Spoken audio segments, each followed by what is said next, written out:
చూడండి అక్క అయితే సాన్ వేసింది, ఆల్రెడీ ముగ్గు కూడా వేసింది. మరి ఏం చేస్తున్నారో చూద్దాం. కాలు పెట్టుకోరు వీడంగా అంతా.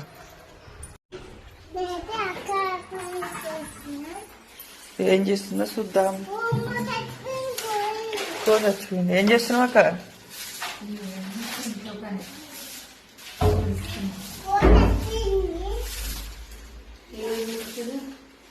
మేమే వీళ్ళే చిన్నపిల్లలు ఉంటే అంతేగా. నీళ్ళకే ఇలా పెట్టొద్దు అయితే మరి బయట పెట్టిరు.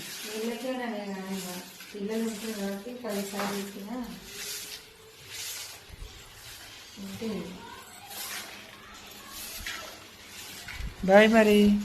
Good morning.